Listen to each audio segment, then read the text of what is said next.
Hey guys, Jen here. Welcome to discussion number 2.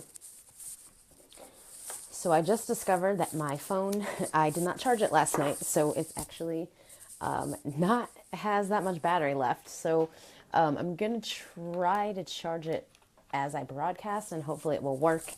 I don't know because I've never tried it. So let's see. Try to put that on. Well, we'll see what happens, I guess. All right, so welcome to the discussion. I'm Jennifer Blanchard.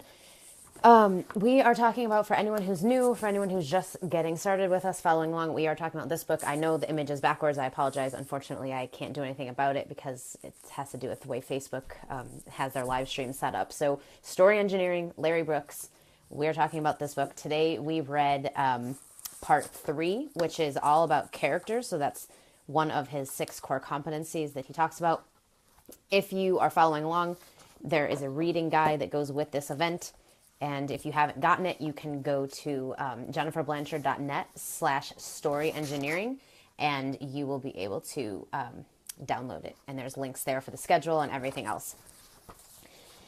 Okay, so I've been trying to keep these live streams short, but unfortunately, some of these sections are just very, there's a lot of stuff in them. And so we just want to make sure we go through a lot of it and, talk about a lot of it. So character, I've pulled out several things that I think is really important to talk about when it comes to character. And I would love to just sort of hear, as a starting point, where you found the most value in looking at this character section for today. So what stood out to you? What was the most just like aha thing that you got from reading this section on character? I would love to know. And then I will tell you mine, obviously. So there's a comment box. If anyone wants to participate and actually comment, feel free to do that so that I'm not just talking to myself. Or feel free not to. Totally up to you.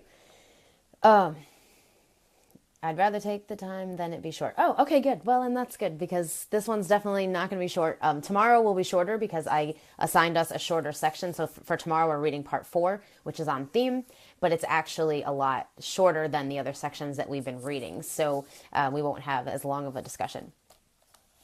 But anyway, so I would love to just, like I said, to hear, your number one takeaway from this section or, what it is that you've learned from reading the section on character. Let's see. Lynn says, dimensions. I was trying to accomplish too much at once. Yes, that's a great one. That's actually a really good one.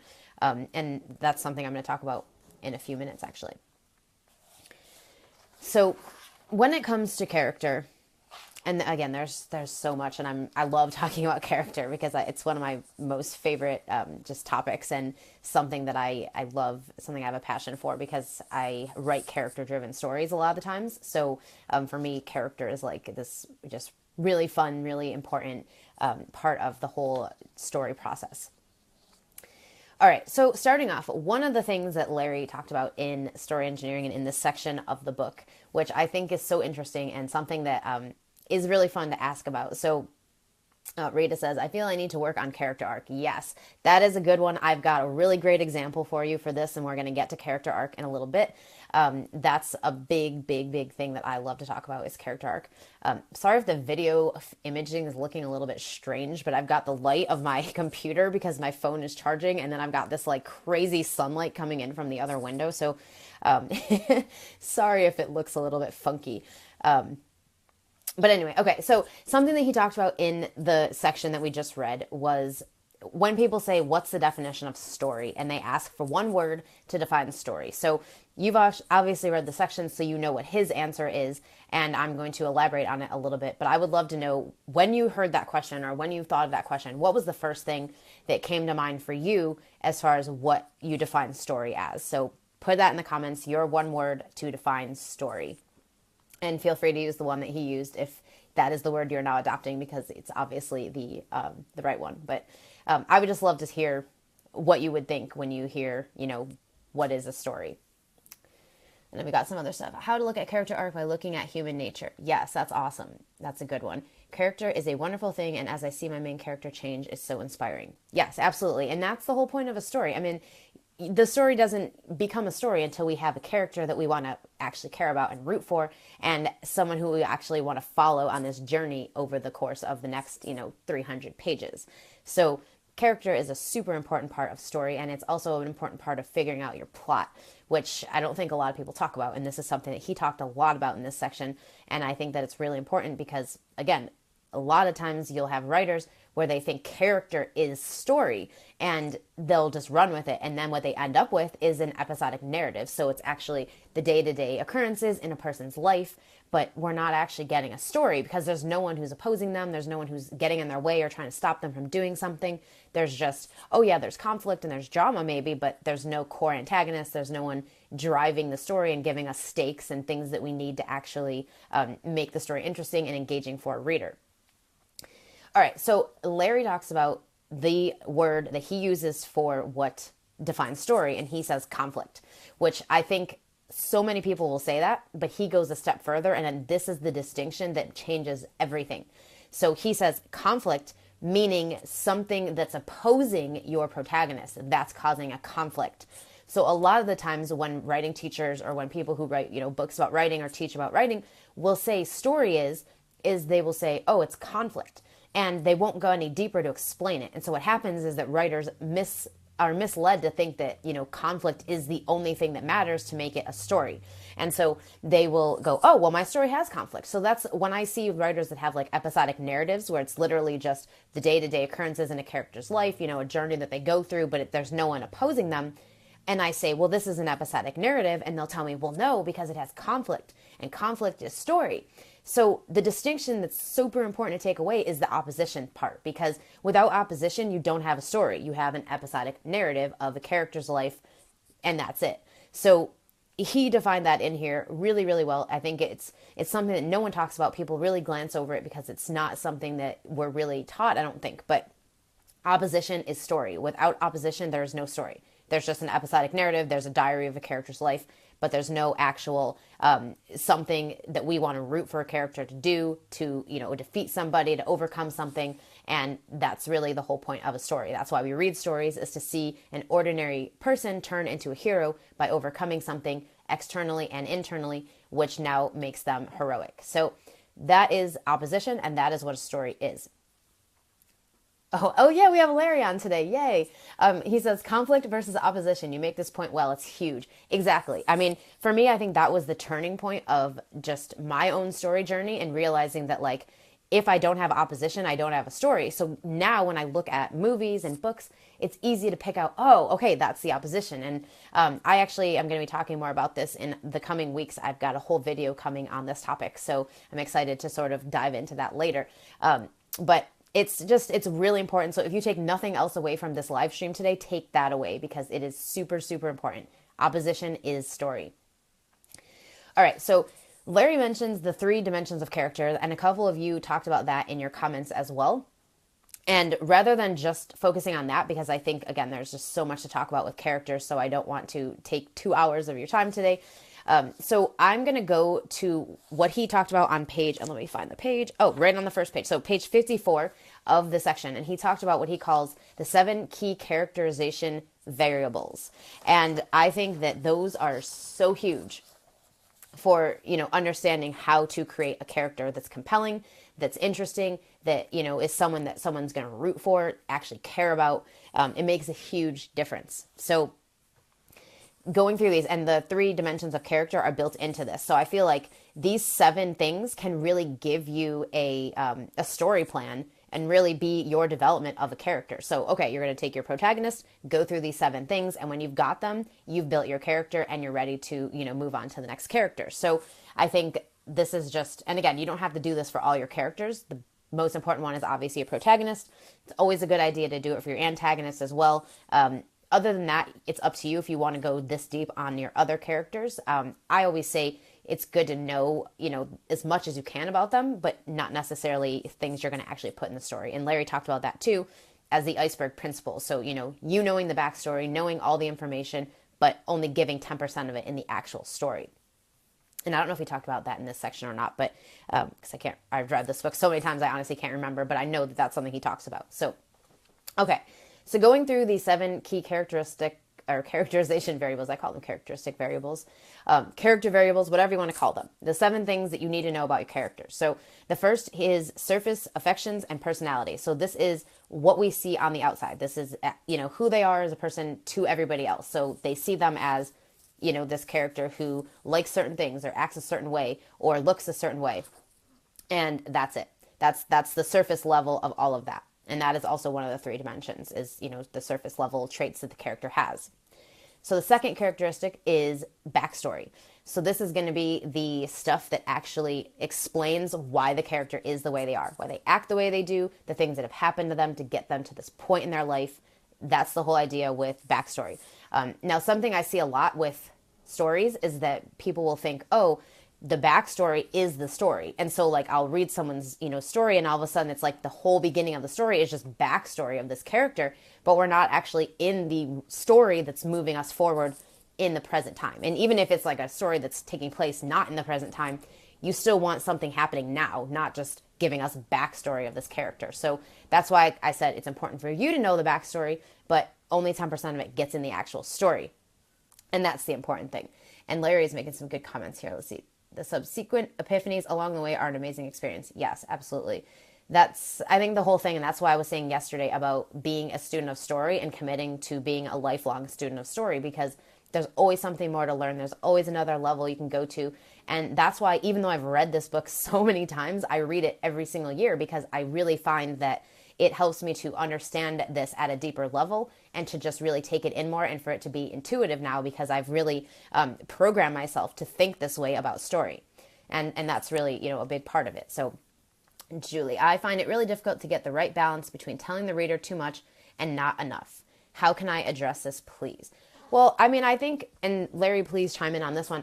I think it really comes down to what is happening in your story and what absolutely needs to be in there for it to make sense. So the whole thing with backstory is you don't want it to be in there just to give us characterization. Like, that's fine if you want to add it into a scene where there's something actually important to the story happening and moving the story forward. But the thing you want to be aware of is not just dumping in a bunch of backstory because you think, oh, the reader has to know all this stuff. Most of the time, the reader doesn't have to know as much as you think that they do. So when you're planning out your specific scenes, that's when I would think about, okay, what backstory needs to be here for this to make sense, or for this, to move the story forward in a way that actually ties into the rest of the story. So really thinking about the specifics of the scenes and not just like, okay, I have all this backstory, where am I going to put it? Don't do it that way. Do the scenes first and then look at, okay, what's happening in this scene and does any backstory need to come into play in order for it to be addressed or to, make sense. That's how I like to look at it. Let's see what Larry's saying. This is a story sense thing, the highest level of what we do. Stick with it. The degree of foreground relevance is key. Okay, yeah, exactly. So sort of the thing he's saying is story sense. It's about just knowing this stuff enough and practicing it enough that you sort of just have that sense of, okay, this is enough backstory, or this is too much backstory. The way you want to look for it is look for like info dumps. So basically, did I just dump a bunch of backstory in here, but it doesn't actually tie into anything? And look for places where that's happening. And like he says, scene mission is really helpful. Exactly. So knowing what the purpose of the scene is, and once you know that, then you can say, does the backstory need to come in here? Is it important in order to explain this or for it to move the story forward? And if not, then you don't give it to us. Now, something that I think a lot of writers get upset about is that, well, I've got all this backstory, or maybe they've written this draft a few times, so they feel like, well, what the hell am I going to do with all this stuff I've written that I'm attached to now that I really like?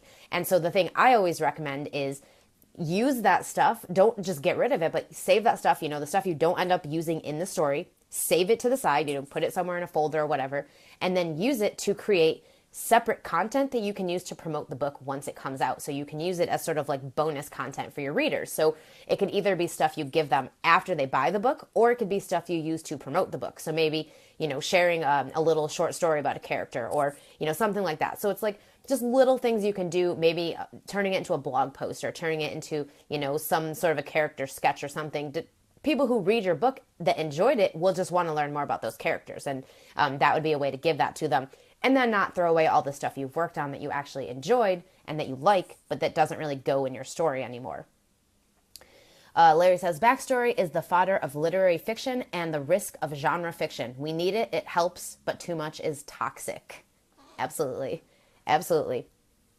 And you can always tell. I mean, I feel like you're used to reading stories that have been edited and had, a vetting process with the publishers and stuff. So they don't have that backstory info dump.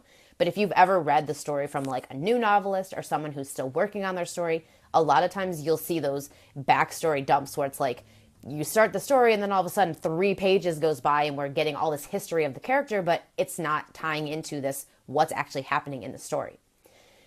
Julie, thank you for the advice, Jen, and encouragement. Larry, wonderful to hear it from you in person. Excellent idea about using content to promote the book. We'll definitely take that up. This is amazing.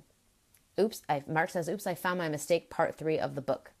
I don't know what you mean by that, but I'm glad you found whatever you were looking for. Okay, moving on again through the 7 key characters. I'm going to keep calling them characteristic variables. I don't know why. Characterization variables. Okay, the third is character arc, which I'm going to talk about more in a little bit because this is my favorite part. I love character arc. But basically, character arc is how a character changes from an ordinary hero or an ordinary person, an ordinary protagonist, into a hero by the end of the story. So it's the arc that they make over the course of the story, how they change, how they grow, getting through their inner demons especially, and then dealing with the external antagonist on the outside. So that's your character arc, and it's built into, it's not your core story, but it is how the core story unfolds, and it's the thing that helps the core story unfold and helps the character deal with everything over the course of the story. Okay, number 5 is, I skipped one. Number 4 is inner demons and conflict. So this is the inner struggle that a character has. It's that thing that's, causing them all the turmoil that they're having inside and potentially in their life because of the way they act and the things that they think. The idea with the inner demon, and this is super, super important, is that you don't want to just have an inner demon and nothing else. So I see a lot of stories where the inner demon is the only conflict or only antagonist that's going on in the story, and that's it. You don't want that. You have to have both an inner struggle and an outer struggle. So there has to be an external antagonist and there has to be an internal struggle or inner antagonist, if you want to call it that. I don't like to call it that because I feel like it confuses the two. So to me, an antagonist is external and internal is the inner demon. So it's that inner struggle the character has that they're going through that's causing them to have problems. And I've got a really, really good example, one of my favorites that I'm going to talk to you through in a few minutes about character arc. But moving on through this. So inner demons is a big part of character arc, obviously. So number 5 is worldview. So this is the character's beliefs or their belief system. It's the way they think, it's how they view the world, and it's their perspective on everything and how they think about things. So it's really important because if you know how a character believes and what they think and the things that they see to be true about the world or about life, that's going to give you a really good insight into how they're going to act and the way they're going to say things and what they would do in a story.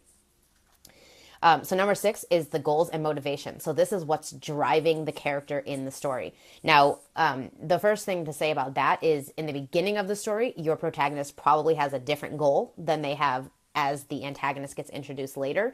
The goal may be the same, but it may change. It depends on the story. So some stories, the goal stops and they actually start a new goal with, dealing with this antagonist, or sometimes the antagonist just raises the stakes on the goal that's already happening. So in a couple of examples of that. So let's say Happy Gilmore. So if you've seen that, it's an Adam Sandler movie, another 90s Adam Sandler movie.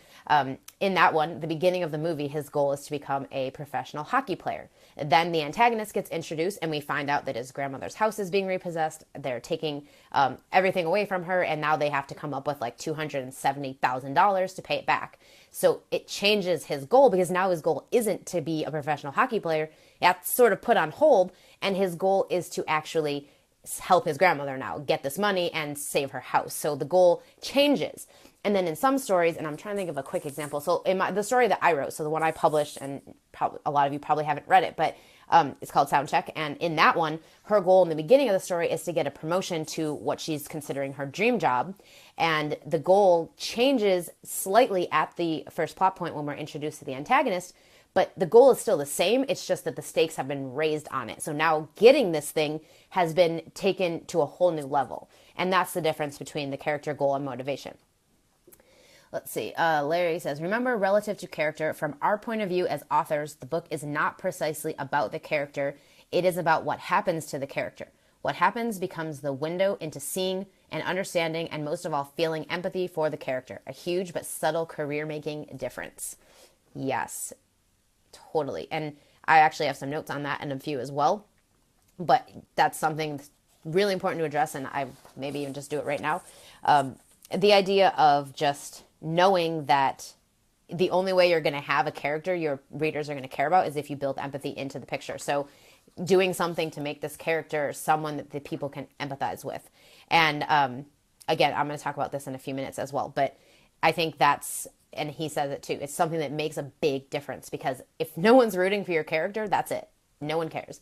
I recently worked with a story where literally the beginning of the story, so the first part of the story, was one story, and then we got to the first plot point, and it literally changed the whole story. One of the characters died right before the first plot point. So all of the things that I had fallen in love with about the story, the character that I was actually enjoying seeing the journey of, was killed off. And then we started a whole new story at the first plot point. And it was like, it made me not care about the journey anymore, because you killed off all the stuff I actually cared about and I built empathy about up to that point. So that's the idea of empathy. If you're going to build that up and get to a point where someone actually cares, you don't want to just drop that off. You want them to continue caring and build into, the story, the stakes that need to be there in order for you to want to root for them. Okay, let's see. There's some more comments coming in. Let's see. Relative to my last comment, happens is loaded 3-dimensional word. Yes, that maybe explain that more, but yeah, exactly. It's what happens is relative to the story and what's happening in the story. Okay, and number 7 of the key characterizations is the decisions, actions, and behaviors. So this is the sum of all of it. So it's really the thing that causes everything. So now we know all the other 6 traits, and now we have this deeper level of this is how the character acts, this is how they behave, this is the actions that they take or don't take. So that all makes a big difference in the story, and it obviously gives identity to the character and decides this is what they would do or wouldn't do. And the reason I say these 7 things are the best way to develop your story, your character for your story, is because they answer all the most important things. And then when you have these answers, you can actually know how the character's going to act, how they're going to react, what they're going to do or not do. And that will help you make decisions about what needs to happen in your scenes, how they're going to be executed, and what is actually going to happen in them.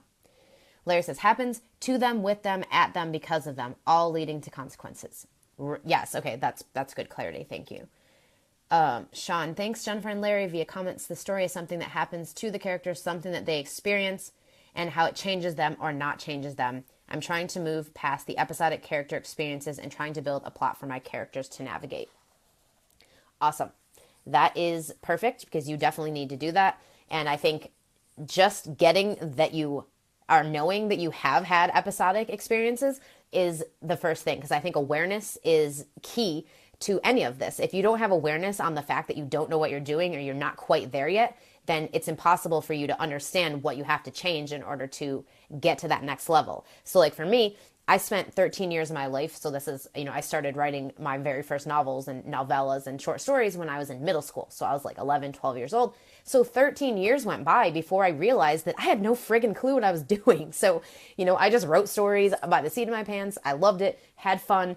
But then when I got serious about actually wanting to publish and to be a professional novelist, I realized I had no idea what I was doing. And so it was a huge, huge epiphany for me when I found Larry and I learned about structure from him, back in 2009, to realize that this changes everything. Because now I have awareness of the fact that I'm missing something and that I don't know what I'm doing. And now I know what I need to learn in order to know what I'm doing. So for me, the awareness was super key. And so Sean, the fact that you even noticed that is amazing. And that's going to get you to the next level without a problem. All right. We sort of already talked about opposition, and like I said, I have a lot more coming on that in the coming weeks, so I won't dive too much on that. But going back to what really makes someone care about a character. So we were talking, what makes them care, it's empathy. They have to actually empathize with the person. They have to feel something for them. They don't have to like them. And that's the thing that Larry talked about in this section, which I thought was awesome and was a really, really good distinction from other writing teachers. Because I think a lot of the times we're taught that you have to create a likable character. And a lot of times that's what they say. Like I remember being in fiction workshops where the professor or the teacher would say, you got to create a likable character, which isn't really true. And Larry talked about that in here and really, I think, made a good point for they don't have to be likable. They just have to be somebody that you empathize with, someone that you're willing to root for because you care about them. So I would love to know, share in the comments, what makes you care about a character when you're reading a story? What is it about, their journey, or what specifically is happening to them? Is it because they're relatable to you? Is it because you, sort of feel bad for them, or you feel for their journey? Share in the comments what makes you care. And something, so I'm going to quote Larry in something that he said in this section, which I think just really, really describes it well. And that is, again, empathy causes you to want to root for somebody. And so he says, readers love a vulnerable hero who recognizes her own weaknesses and temptations, then conquers them in, oh God, I wrote this in my own handwriting, so I can't read it. Conquers them in the face of a higher calling. And I don't think that's exactly what he said, but I can't read my handwriting, sadly. Sorry, this is embarrassing. I have chicken scratch notes. Maybe you could see them. They're a little bit chicken scratchy. But anyway, the idea of readers love vulnerability. They love that they can connect with a character who sees that they have weaknesses, who understands that they aren't perfect, that there's something about them, and that they're willing to put them aside or overcome them in, the need to handle a higher calling, something bigger that's happening in the story that they have to put this aside for, give up their bullshit basically so that they can save the world or overcome the antagonist or, defeat the bad guy, whatever they have to do in the story. That's what it's all about. Let's see. Some of the stuff is coming in. What makes them care? Care about their story quest first and foremost. Rita says, the feeling that I've been there. Hope says, unfair injury. Joy, pet the dog moment can help. Awesome. Yeah, so that's what makes you care. So a really good example that I have, and it's funny that this character also happens to be named Mr. Brooks. But the movie Mr. Brooks, if you've ever seen with Kevin Costner, really, really amazing thriller, by the way. If you haven't seen it, highly, highly recommend it. But basically, Mr. Brooks is this serial killer. So he's a serial killer, and he's never been caught. So not only is he a serial killer, but he's really good at covering it up, and he's just really good at manipulating and lying and making stuff up and covering his tracks. So normally you would hate a character like that. Like normally you would hate him. Like you would normally think he's the worst person in the world. You wouldn't want to read a book about him or watch a movie about him. But what made him so compelling is that he feels bad about it. He feels guilty. He actually had a split personality. So he, who he really is this loving, caring, kind person who wants to be better. And then he has this dark side of him that makes him evil. And, it's this other character who talks, his sort of second personality that tells him what he should do and convinces him to do these killings and stuff. And what's interesting is that you feel for him because even though you can't relate to being a serial killer, most likely, I hope, but you can relate to his struggle of not wanting to do these bad things that he's doing. So we all have that. We all have bad habits or bad, things we've done that we would love to not do anymore, bad habits we have or whatever. Well, that is something we can relate to, even though his is on a whole other scale, obviously, but it's just that relatable quality of, well, you feel for the guy because he doesn't want to be doing this. He just can't help it. He can't control himself because he has this split personality going on. So I just thought that was such a cool way to see of you don't have to like the person. And really, you do like him. That's the funny part about this movie is that by the end, you really actually do like him. In the beginning, maybe not so much, but you feel for him. And that's the whole idea of creating a character that people want to root for, that they want to go on this journey with. So really good example. Definitely check that movie out if you get a chance. Mr. Brooks, not about Larry Brooks, but about another guy named Brooks. Really, really good story. I love it. Let's see. We got some other comments. Let's see. Larry says, Rita, even better, the feeling that you are there right with the character. Corey says, I like a character most when I believe in what the protagonist is doing or believe that they are doing something I respect. Janet says, I think Clint Eastwood is the epitome when it comes to creating an unlikable but highly empathetic character. The old man in Gran Torino and the boxing coach in $1 Million Baby. Both brilliant. I just didn't understand why until going through section 3. Oh, yes. Awesome. That's a really good point because I hated the ending of Gran Torino. Hated it. But he, was a very likable character. And same thing with $1 Million Baby. I didn't like the ending of that either, but I understood it and I empathized for the situation and for, the decision that he had to make. So that's a really good example.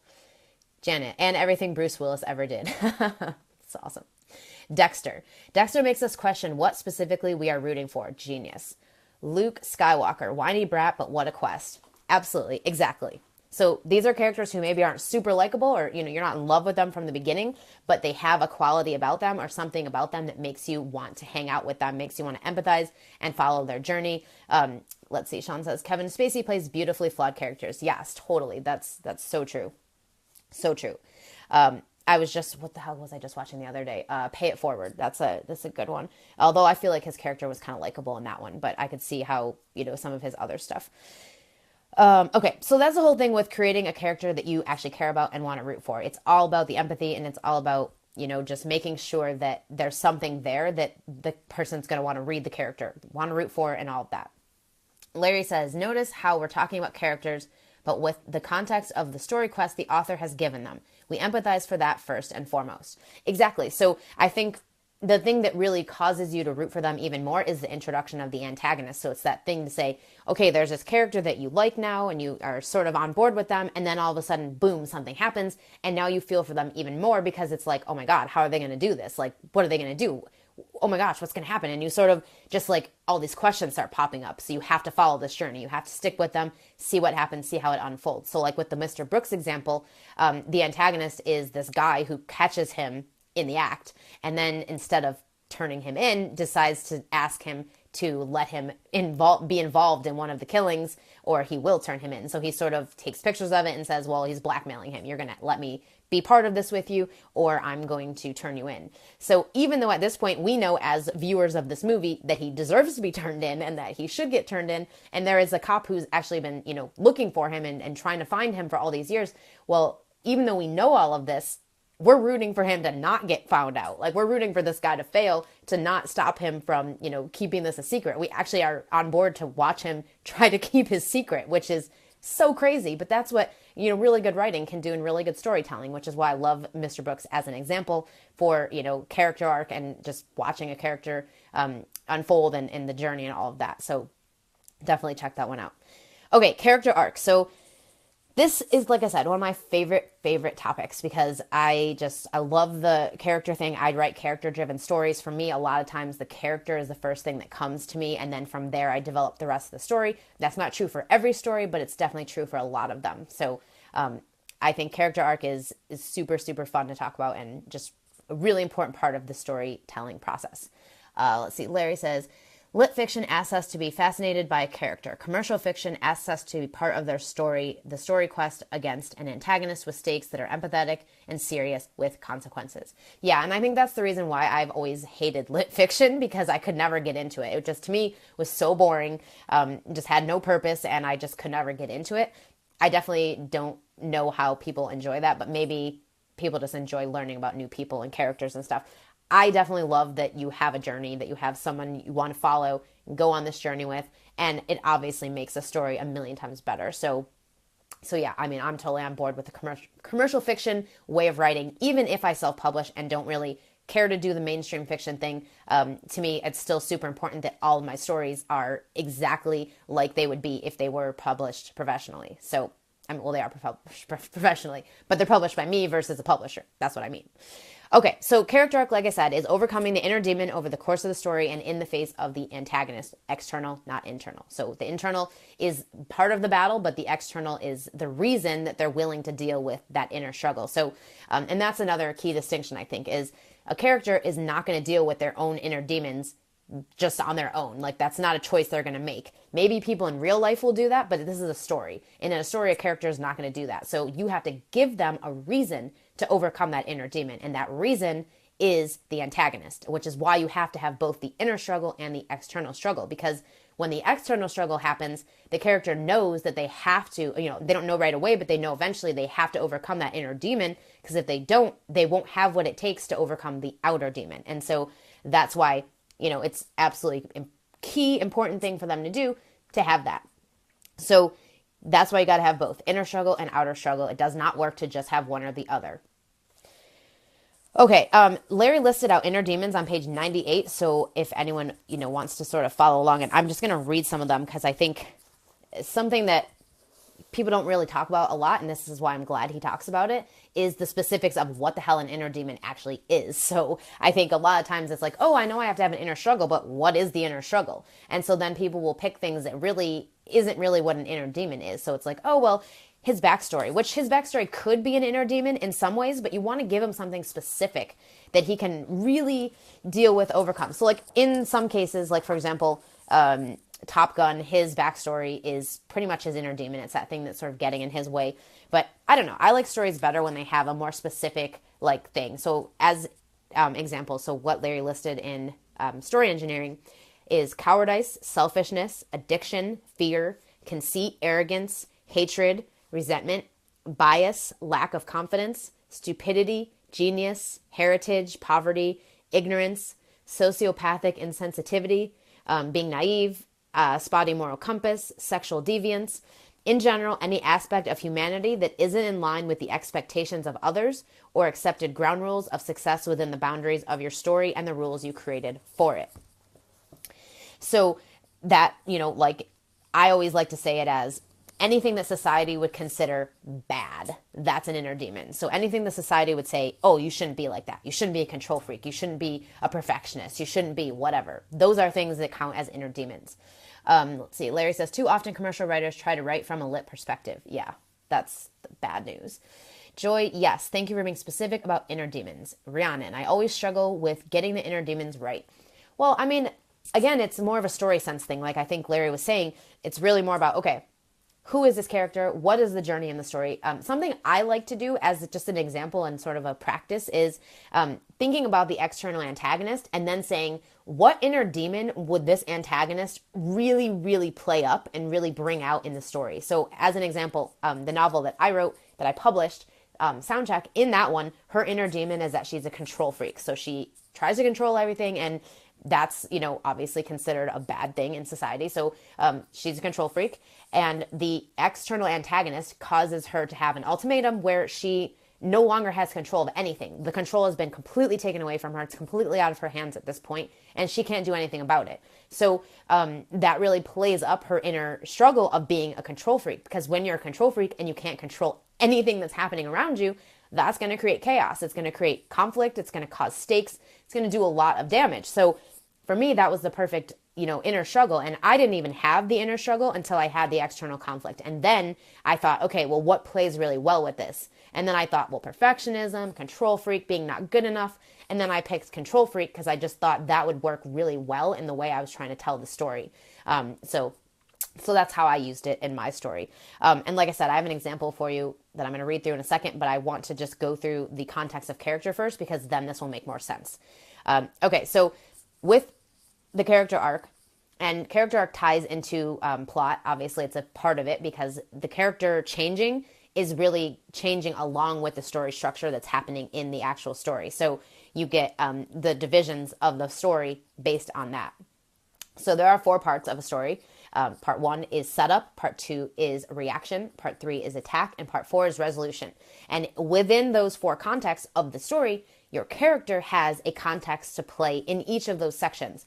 And that's how the character arc unfolds. So in those 4 sections, character arc, starting with 1. So if part 1 is setup, the character is an orphan.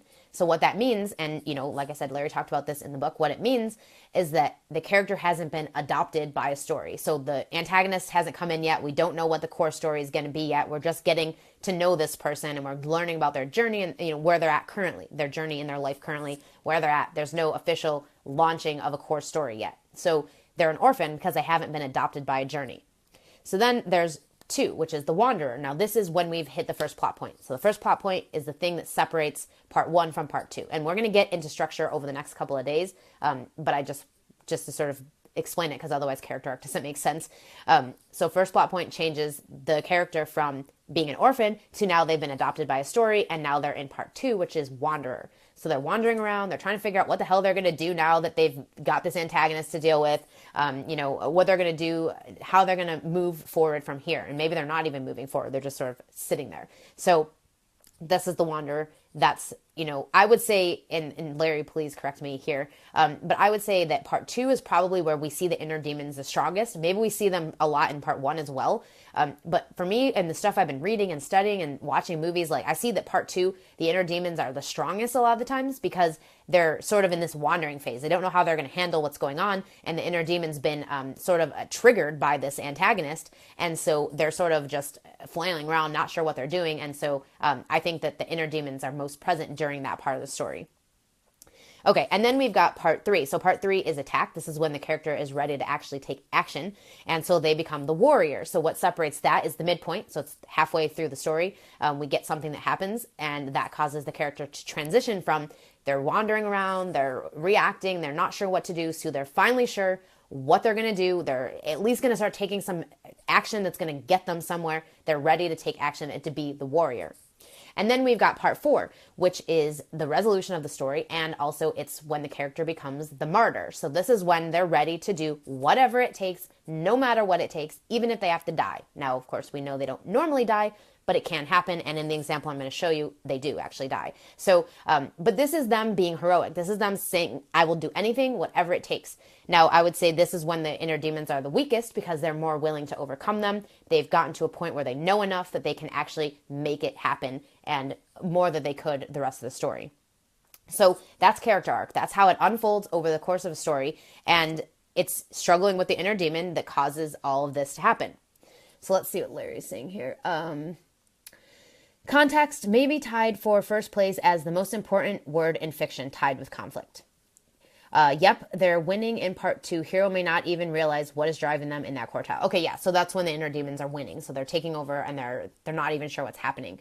And then Larry says, now that you hear this, watch a film tonight, watch it unfold exactly this way every time. Yeah. The funniest thing is that when I first met Larry in 2009 online, I didn't meet him in person till last year actually, but I met him online and learned about structure from him. And he said to me one day in an email, there will come a point if you keep doing this where the structure will just jump off the screen at you. And I laughed because I was watching movies and going, I have no freaking clue what's happening. I have no idea what the plot points are. And so I was like, this is never going to happen, right? But 5-6 years down the road, all of a sudden the plot points started jumping off the screen at me, just like he said it would. And so I think that's another reason why it's so important to watch movies and study the stories, because you can see it happening in real time every single time. And that helps you to understand better how it works and how to use it in your own story. So now when I watch movies, I'm like, first plot point, first plot point, first plot point. Like I know, I don't even have to question it anymore. It's cool. I mean, but it takes a lot of studying and practicing and learning. So that's why I definitely recommend as much story studying as you can. Commit to being a lifelong student of story. Study it as much as you can. Watch a lot of movies. Read a lot of books. And just see how it's done. Let's see. Larry says, there are exceptions to character arc. Famous, serious characters rarely change. Sherlock Holmes, Batman, Reacher, etc. This is your Storysense bubbling to the surface. Yes, it is. Finally, it is here by Storysense. Took me a lot of years to get here, but now that I'm here, I know that every story I write is going to be a million times better because of it. Yeah, I think the other thing with the exceptions to character arc, I think sometimes they don't change necessarily. I think a lot of times they overcome that same inner demon every story. So it just sort of becomes, I don't know, like a common thing. Maybe this is just from a series that I've read. Like one of the ones that I love is the Shopaholic series. So I'm sorry, I like girl books. But in that one, her inner demon is that she spends too much money. She can't handle her money. She can't handle her financials. She just is an overspender. So for her, and then, of course, there's all these other symptoms of the overspending. Like she lies about it, she tries to hide it and all these things. But basically, that's her core inner demon in every story. So in every story, her overspending gets her in trouble, but then she always finds a way to overcome it. So I feel like for that series, like the inner demon is the same each time. And then it's just how she overcomes it is different. Let's see. Hope says, the same thing happened to me after I read Larry's book. I can never look at movies the same way anymore. I know. It's fun, I feel like. At the same time, it can be frustrating because it's like you just want to enjoy and get into the movie, and the whole time you're going, oh, that's the first plot point. Oh, what's the motivation here? What's happening? And sometimes you just like don't want to do that. You just want to watch the movie, but you can't anymore. So, but believe me, it's better that way. It is better that way. All right, let's see. I have 3 POVs in my story: hero, sidekick, and antagonist. I would like to give my sidekick a character arc as well. Does the secondary arc get as much attention as the hero's arc? Larry, please chime in on this one. I would say no. I mean, I would say you can have a character arc. You don't have to. If you want one, that's cool. But I wouldn't say that it has as much attention because, again, this isn't about the secondary character. Secondary characters are supporting players to your main characters, and that's it. So, they can have arc, they can change, but I definitely wouldn't say that the focus is on that as much as it is on how the main character is changing. Let's see. I never thought about those characters. They're some of my favorites. Let's see. Larry, I'd say no, Janet, but you have to make that call. Storysense, again, always challenges us and eventually guides us. Price we pay, we analyze and should analyze everything we see and read. It's affirming, especially at first. Yeah. I mean, I think for me, when the plot points started jumping out at me and I just really started accepting that this is how stories work, it changed everything. Not only with my own writing, but just my own ability to watch a story and to see how well it was done. And that's why, like, now I have so much more respect for movie writers, and not that I didn't before, but I do now because I understand what they understand, and I know what goes into making a story cohesive and making it work. And it blows my mind that so many people have been able to do it so well. So I think that because of how complicated it is, and they make it look simple, and that's what is amazing about it. Okay, so character arc.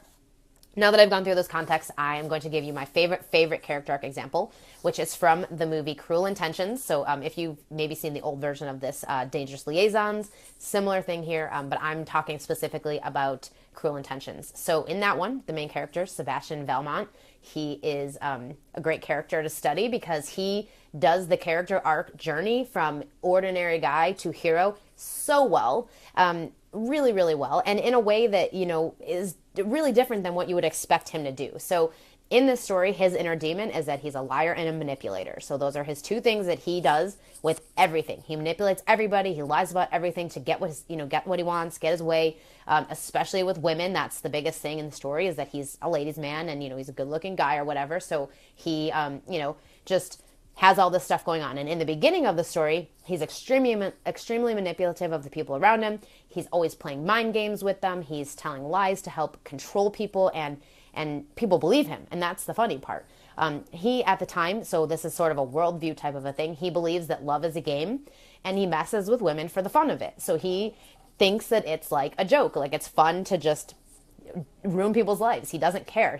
In the beginning of the story, we actually see him having slept with his therapist's daughter and totally put pictures on the internet and just ruin her life. And then, of course, the therapist is an author whose book is coming out, and it's about parenting. So now he's just ruined that too, because her daughter is on the internet with, naked photos. That's not exactly good parenting.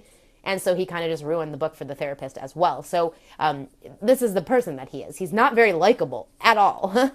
And I think the only redeeming quality is that you can just tell that there's something else there. And I think it's maybe the acting a little bit, and it's also the writing, but you can just tell that there's something more to this guy, and he's interesting and he's compelling, even though he's not that likable.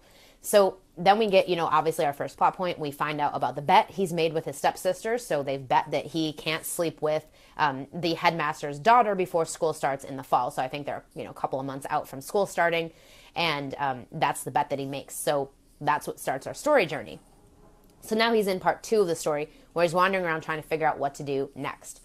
So he starts off doing his usual stuff. He's going after this girl, the headmaster's daughter. He's going after her. He's doing his usual stuff because he doesn't see this, challenge as anything other than what he's already done in the past. To him, it's easy. It's not a problem. So he, Rita, you missed the name of the movie, Cruel Intentions. Okay, so in this part, again, he's doing his usual thing. So he's manipulating, he's lying, he's trying to do what he needs to do to convince this girl to sleep with him, obviously. And he becomes, and I'm reading off my little thing that I've written here, but he becomes even more so this way because, and again, this is like we were saying in part 2, the inner demons are probably the strongest because this is when they're really, really taking over and really controlling the character, where that's not happening as much in the rest of the story. So in this part, he knows that if he's intending to win this bet and to sleep with Annette, that he's going to have to go stoop to a level that he has never stooped to before. So he's doing things like charity work and pretending to actually care about, old people so that he can convince her that he's a good guy so that she'll sleep with him. And, he's doing all these things. He's laughing. Like, he doesn't laugh. He's sort of a very serious person. He wears black the whole movie. I mean, his color choices are very dark and dreary. So he's stooping to a whole new low at this point. These inner demons are really taking over and really trying to stop him from, doing what he wants to do, which is get this girl. This girl is, she's pure, she's innocent, she wears white a lot in the movie, so I feel like it's sort of a play on the whole good and evil thing. But she just is totally different than all the other girls he's ever gone for because she doesn't buy into his bullshit like all the other women did. So now he sees this isn't going to work. He's getting to a point where he's realizing that this isn't going to work. He's going to have to go deeper. He's going to have to do something he really has never done before. So now we go into part 3 of the movie. So, and again, I don't remember all the plot points because I just off the top of my head, but something happens in the middle of the story that changes things for him. So he falls in love with this girl. That's basically what happens. Is I don't remember the specific moment, but he basically falls in love with this girl. So he's digging deeper in part 3. He's becoming a warrior. So he's really making changes. He's trying different things, but he's realized that he's in love with this girl that he's trying to sleep with. So he's fallen in love with her. That has never happened to him before. He's never loved anybody other than his stepsister. They have like a weird thing going on. But other than that, and that wasn't even real love, it was more manipulation on her part, he actually is in love with this girl. So he's starting to lose it. I mean, he's letting loose a little bit. He's showing the real him. He's acting in ways we haven't seen him act before. He's telling the truth about stuff. Like, it's very strange because that's not who he has been up until this point. So until the run-in with the antagonist causes him to go back to his old ways and then ruin everything. So that's sort of the play of, part 3, you're able to start taking action on the antagonist and on the inner demons, but don't think that they're going to give up because they're not. They're just going to get stronger as the character gets stronger. So now the antagonist comes back in with another, problem or another thing that she causes for him and ruins everything. So now she's basically manipulated him into thinking that this girl, so he does sleep with the girl. That's the whole thing. He does sleep with her, but at that point, he actually is in love with her. So it's more than just he won this bet, he did the challenge, but he actually cares about her and he actually loves her and wants to be with her. But now the stepsister doesn't like that. The stepsister wants him back because she has to have control over him, has to manipulate him because that's the only way she knows how to function. So she comes in, she manipulates him into thinking that he doesn't really love this girl, that he's ruining her life, that he needs to leave her alone, go away, and come back to her. So, of course, he buys into the inner demon again. He goes back, he listens to the sister, and he breaks up with the girl. So then, of course, we're into part 4 now. So this is when he's going to become the martyr. He's devastated over hurting her. After all this happens, after he does what he does, and he finds out that, it's over. He tells her it's over. He's done with her. Well, now he's in part 4 and he realizes he hurt her and he actually cares. Like, he never cared before. And the whole time he's breaking up with her, that he is feeling something different than what's coming out of his mouth. Because even though he's saying he doesn't love her, he doesn't care about her, it was just a game, he's crying. Like, he doesn't cry. This is not a character who cries. So he's crying. He's very upset. And you can tell that he's making it up. You can tell that the lying is actually happening still, but it's in a totally different way. Because now he's lying about something that he actually is not. He's trying to say he doesn't feel something that he actually is feeling. So it's turned its head on him. And so now he's realizing that he's got to examine his old ways. So he starts looking at what he's done in the past. He starts going back through his journal, seeing all the people that he hurt. And he makes the decision to give the journal to this girl as a way to say, this is who I used to be. I want you to know all about it. And I'm willing to change for you because I love you. And that was the whole thing. So he overcame who he used to be. And he wanted her to know the truth about it, wanted her to know everything there was to know about him so she could know that he's now going to be a different person from this point forward. That's the whole, he's the martyr now. So he's willing to do whatever it takes. He gave up the old ways. He gave her the journal, all that stuff. And then at the end of the story, the girl, she obviously forgives him. She goes to try to find him. And he is, walking around just sort of aimlessly trying to figure out what to do now. And the sister has manipulated somebody else in the, side, because she's the antagonist, into thinking something was true that wasn't true. So this guy comes and starts attacking Sebastian. They get into a huge fight. And the girl comes down, Annette, she comes down. And she sees this happening. and she runs over and tries to stop the fight from happening. So she pushes Sebastian, or she pushes the guy off of Sebastian, and she ends up falling and rolling into the road, and there's a car coming. So he immediately sees this, just without even thinking, lunges at her, pushes her out of the way, and gets hit by the car.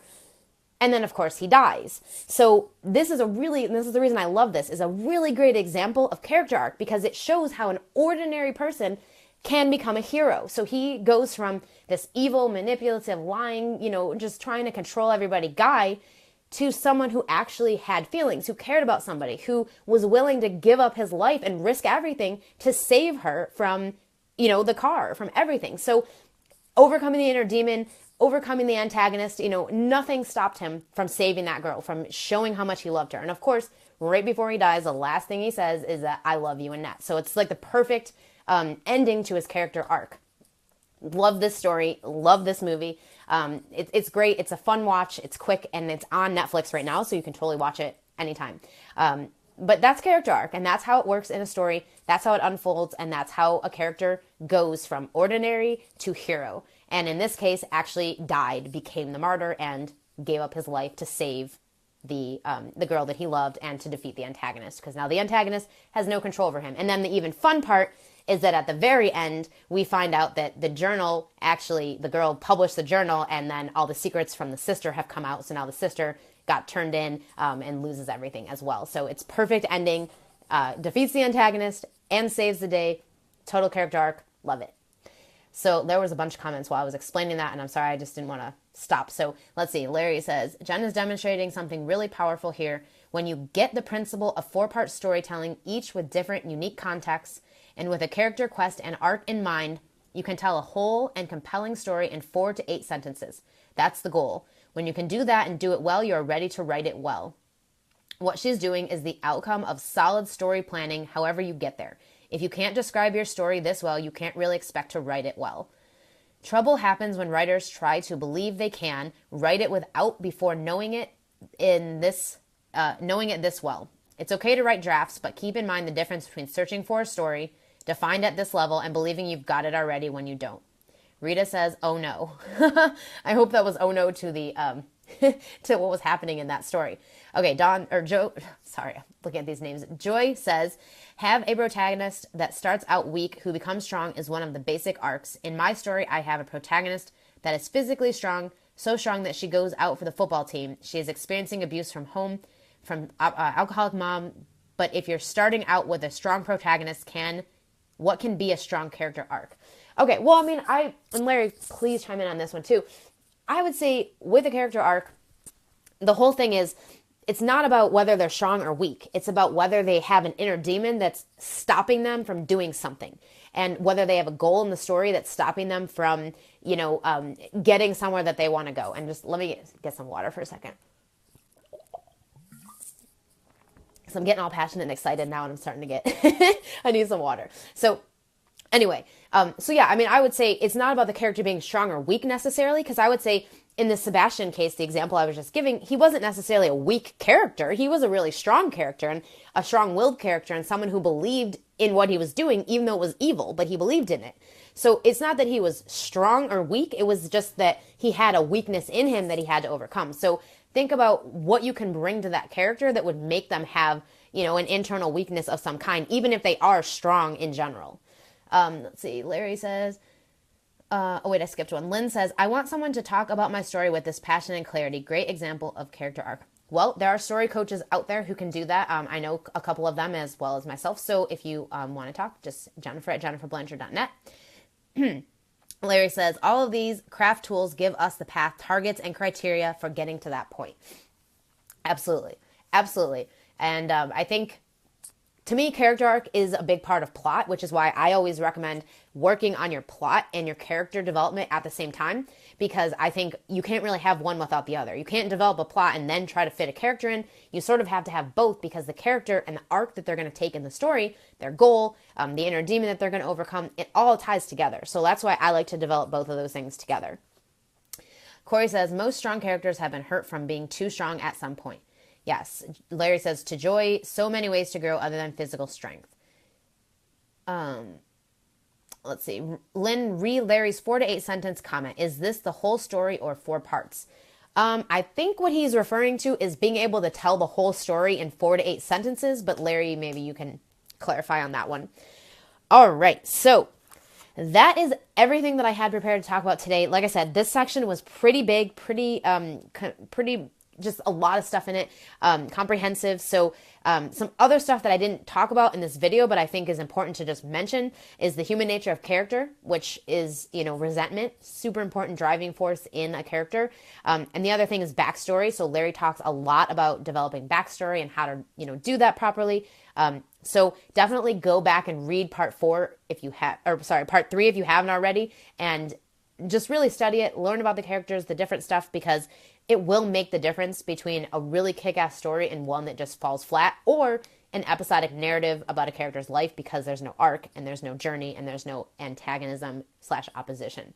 So for tomorrow, we are reading part 4, which is on theme. It's a shorter section. Like I said, I'm trying to sort of break these apart so we're not doing live streams for an hour plus every single day. So tomorrow is for theme. It's pretty short, so it shouldn't take that long for you to read it. I'm looking forward to having our discussion about it as well. If anyone has any final comments or thoughts, put them in the comments now, because I'm going to wrap this up. Let's see, you got some more coming through. Joy says, subplot and subtext. I thought I understood these things, but Larry takes it to a deeper level, love. But now I'm having understanding what they are and how to identify them. I'm assuming you mean you're having a hard time understanding what they are and how to identify them. Can you please go into this? Subplot and subtext.